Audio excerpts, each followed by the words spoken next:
Once she called me retarded. She said I dressed like a slut. Once he questioned my integrity.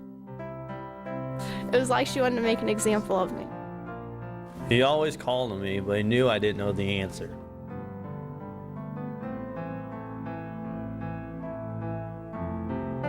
Because the first time I was exposed to the list was when we saw it as a presentation at a workshop that Jane and Sandy and I went to. And it was being presented by the presenter there, something that she had found. Was that probably most of us do these behaviors just because a lot of them probably come naturally and we don't think about them. We don't think all the time that what our actions or words are really doing to others. If a person's a teacher, they're not there to bully kids, they're there to teach kids. And when I looked at the list, it was pretty powerful because I thought, oh my gosh, there I am, about four places automatically. These things that we do every day, sometimes they're so quiet and you don't even realize that you're doing them. And then when they're put on paper and you read them, it's like, oh my gosh, there's me, and there's me, and I did that yesterday, and oh, I just did that today. I was reading through and I just kind of took a step back and said to myself, you know, I do these things, not on purpose. You know, every now and again I'll catch myself where I actually am bullying the students. And I don't mean to, but I know it's something I probably need to work on a little bit. You know, I guess just kind of opened my eyes to the fact that, you know, I may bully here and there without even realizing it, because it's just kind of the way I've grown up, and I just think as a society we've grown up. I was quite surprised that I have been guilty of saying or being the bully on the end of the student, and they could see me, I could see myself kind of getting embarrassed. I mean, and nobody else was reading that list with me. But I was quite embarrassed of my behavior at times, and that I thought more than one of those was me.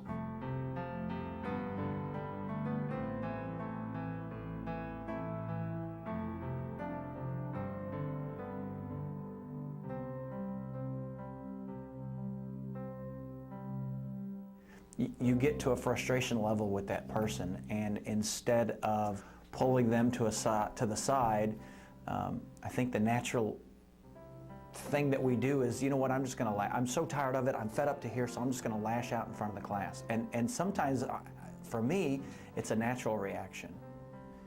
The one thing they hate to hear is shut up. Shut your mouth or shut up. And so often, that's what wants to come out of our mouths. Shut up. And you get nowhere with that. And if we're trying to model behavior that is conducive to not bullying in the classroom, we gotta stop.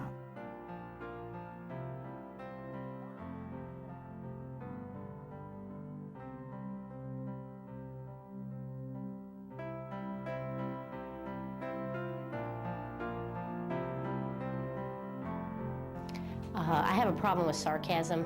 I mean, I try to be humorous about things, and when I respond to students, I try to kind of joke around to kind of ease the situation, but I know sometimes my actions are inappropriate in my responses to them and comes across more sarcastic. And some kids can handle it and some kids can't, so I need to try to curb my behavior on how I respond to kids and maybe try to diffuse the situation in a better way. We chose education for a reason, to be a model for our students, and sometimes if we could model the correct behavior, at times you could get a good response out of your students.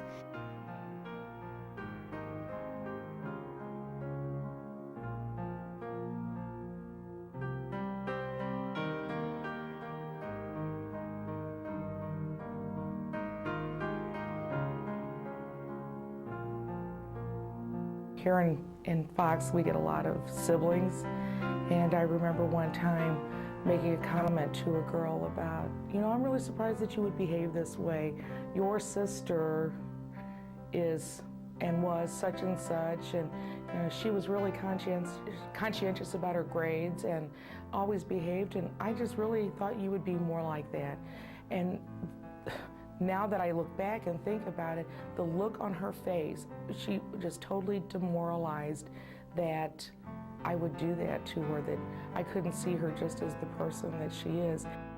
For some of our kids, our classroom is the only safe place they have.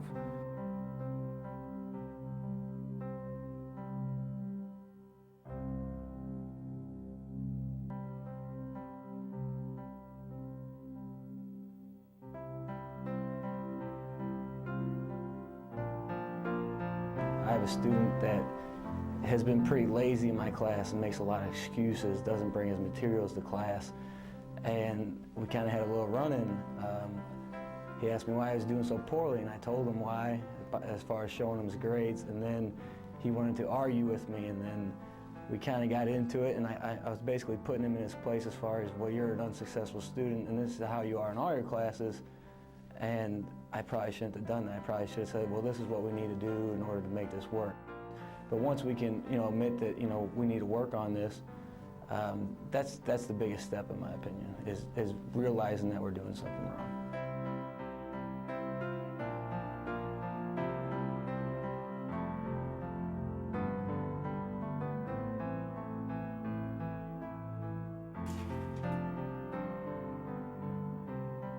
I had a student in class that would cause a lot of problems, didn't do work.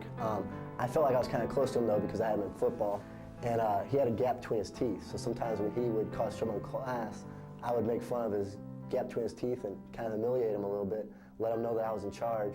And after taking a step back later, realizing that I was bullying him in class.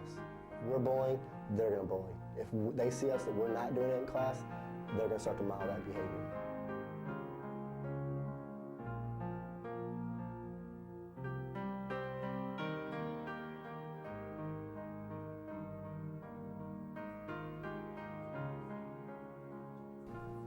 And sometimes in order to maintain control of the class, in order to make sure you have the students' respect so that they take what you're doing seriously and so they take what you're doing in class seriously and so they take you seriously, you have to remind them sometimes, darn it, I'm the teacher, you're the student, this is the system we have in place to make it work.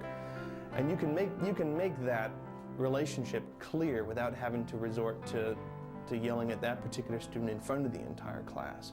Unfortunately, sometimes teachers use those things as sort of classroom management techniques because they think maintaining control of the classroom in order to get certain things done is more important than anything else.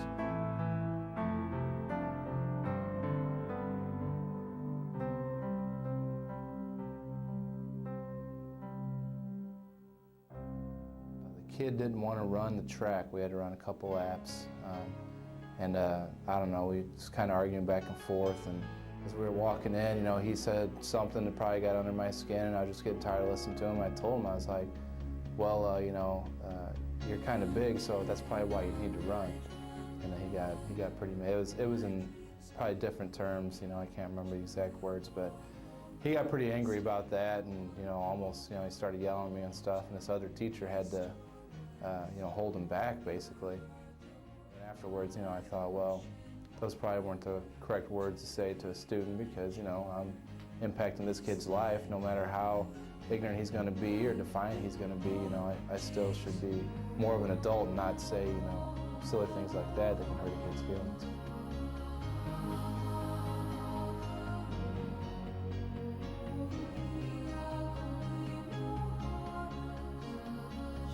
Sometimes in the classes I get several people that have lots of behavior problems, and I have a tendency to blame that on the class or mismanagement of the class on the students instead of what could I do better to take charge of this situation. We model the appropriate behavior, they're more likely to do that behavior also.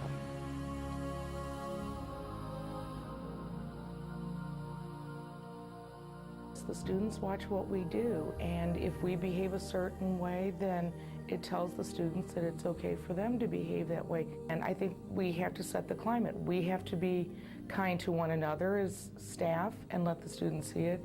And we gotta stop. We have to almost reinvent our personalities, which is, man, that's tough to do. I'm going to slip up on occasion. I'm not going to say that I won't, but I am going to try to maybe be more conscientious about not doing it. So if we can make the awareness out there to teachers, maybe they'll catch themselves. And once we can, admit that, we need to work on this, that's the biggest step, in my opinion, is realizing that we're doing something wrong. If we model the appropriate behavior, they're more likely to do that behavior also. We need to try to set a proper example for students at all times and exactly how to behave. Our kids deserve my best. If it is to be, it's got to be up to me. It is our job.